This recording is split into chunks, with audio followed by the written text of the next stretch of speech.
Hello and good morning. This morning I'm going to be speaking to you about blanching vegetables.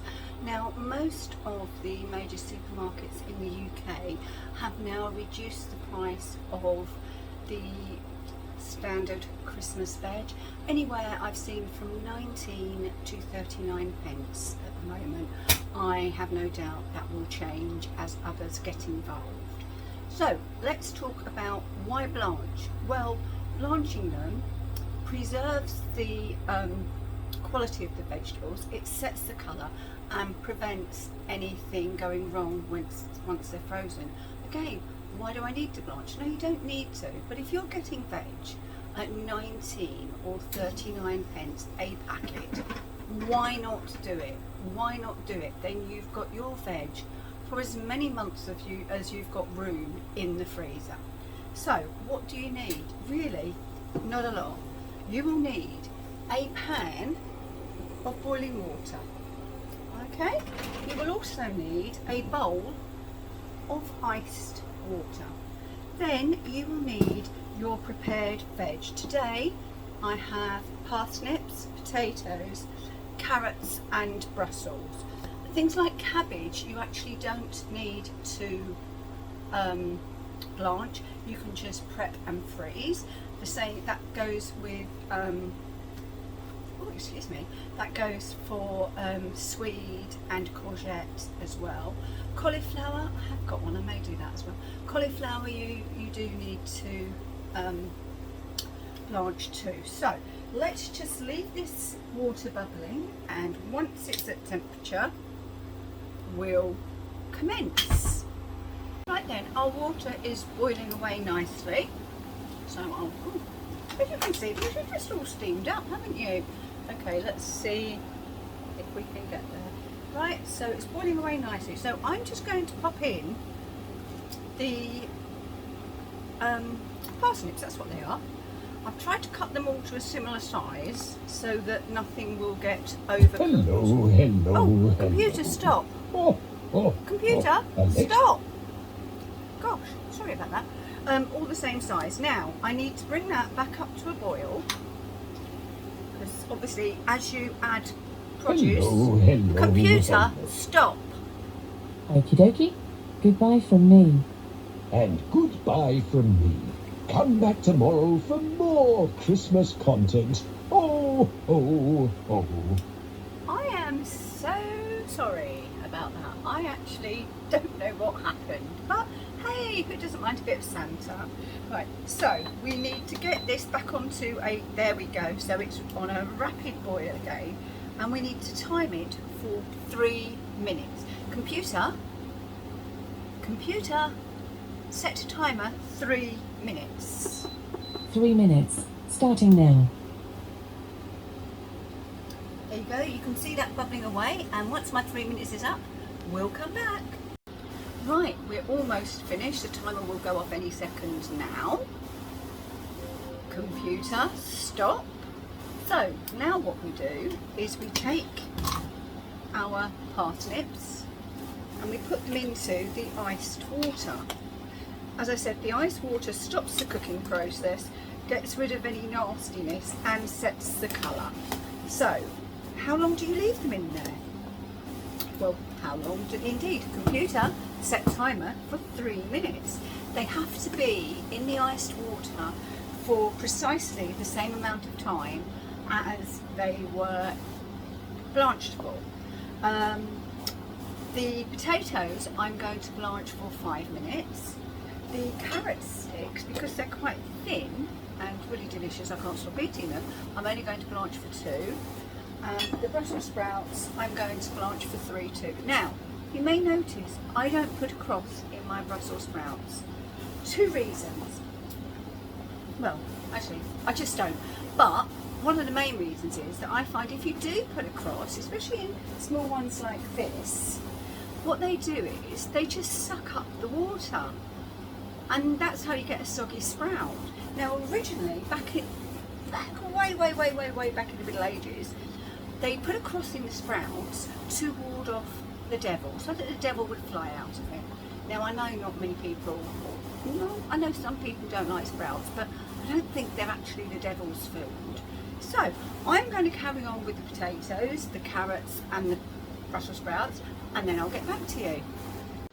Okay then, that's all the vegetables blanched, and I'm just going to show you the colour of the water. I've used the same water all the way through. Okay, so I started with the palest thing, which was the parsnips, because you know, even water costs money, doesn't it? And as you can see, it's now a nice carrot colour. So that's done. The carrots are just sitting in the iced water now for their 2 minutes in there. Everything else is now draining. Now it's really important that you drain well, because if you don't, all your vegetables are going to be one clump or two, and we don't want that, do we? So what I've done is I've used, sorry, I'm just trying to clear up a little bit. I've used a cooling rack on which I've put some paper, and oh gosh, I nearly lost them all then, didn't I?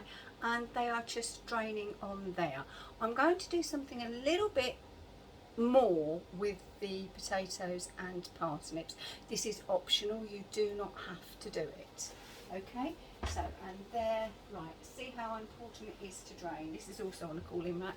These are the sprouts. Now you can see they have absolutely retained that beautiful colour. So that's what you want. That's why blanch and then ice water for exactly the same amount of time. Okay, that's really, really important. Okay, right then, I will finish clearing up and I'll get back to you with what I do with the parsnips and potatoes. Using my Ninja Foodie grill because you can see it. Okay, so I have put some oil into a pan. Now, you could use oil, you could use beef dripping, you could use duck fat, you could use goose fat, you could use lard, you could just spray, but make sure you spray really well. But whatever you use, make sure it's hot before you put your potatoes into it. So let's lift the lid, bring you down and let you see. Okay, now I think, and I hope you can see, that that is quite warm. Okay, it's at 200 degrees. That's a great thing about my Ninja, I know that that's what it's at. So, I am just going to pop these in here, she says, if she can get hold of them. Oh, we nearly had one on the floor then. God. Right.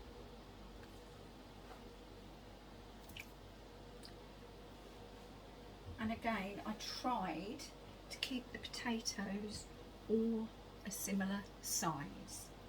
Okay, obviously I think it's Lidl's that have got the baby bakers and they will all be the same size. Now all you need to do is just toss in this fat so that they are all coated, and then you pop onto a rack to cool,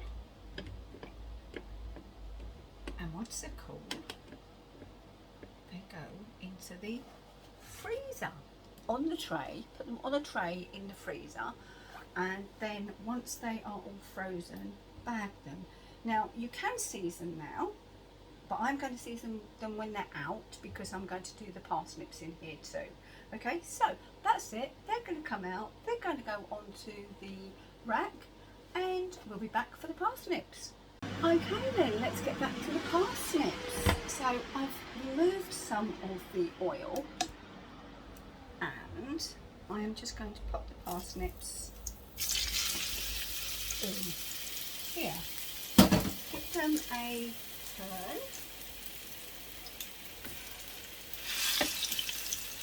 And you can hear how hot it is. So just be careful if doing this.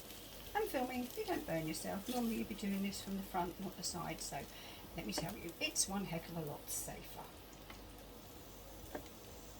Really feel the heat radiating off of this. If you haven't asked Santa for anything yet, I really cannot recommend highly enough either a Ninja Foodie or a Ninja Foodie grill.